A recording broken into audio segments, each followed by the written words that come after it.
बिस्मिल्लाहिर्रहमानिर्रहीम। अस्सलाम वालेकुम। नेशनल काउंसिल फॉर तिब के सीपीडी प्रोग्राम का ये 10वें लेक्चर का इंट्रोडक्शन है। इसमें हमने ये समझना है कि जो एक तहकीक की जाती है या सर्वे किया जाता है, अगर वो हज़ारों या लाखों लोगों के ऊपर किया जाए तो उसमें से कुछ लोगों का डाटा लिया जाता है, जिसे सैंपल कहते हैं।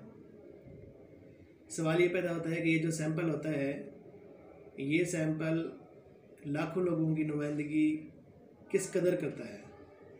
इस सवाल को के जवाब को समझने के लिए हम आने वाले लेक्चर में 10वें लेक्चर में स्टैटिस्टिकल टर्म है स्टैंडर्ड एरर, इसको समझने की कोशिश करेंगे।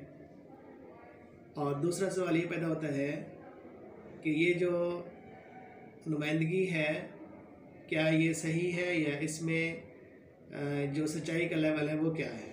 इसको समझने के लिए स्टैटिस्टिकल टर्म है कॉन्फिडेंस इंटरवल, हम इसको समझेंगे इंशाल्लाह। और साथ ही 11वें लेक्चर में हम लोगों ने ये देखना है कि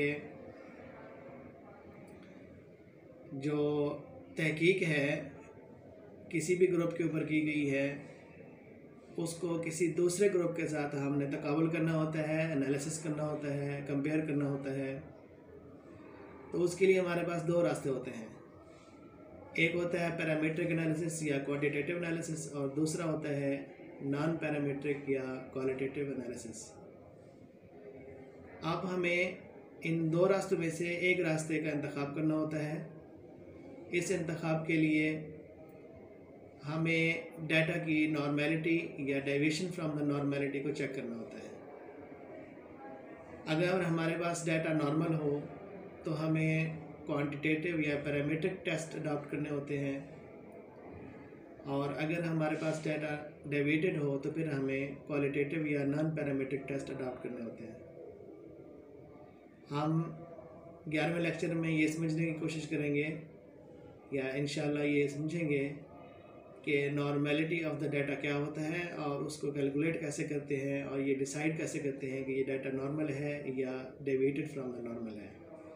तो इस बुनियाद पर हम फिर टेस्ट डिसाइड करते हैं कि कौन सा टेस्ट इसके ऊपर अप्लाई होगा, और फिर उसके नतीजे अखज़ किए जाते हैं। इंशाल्लाह मिलेंगे इतवार वाले दिन 10वें और 11वें लेक्चर में इन टर्म्स को स्टैटिस्टिकली समझने के लिए। अल्लाह हाफ़िज़।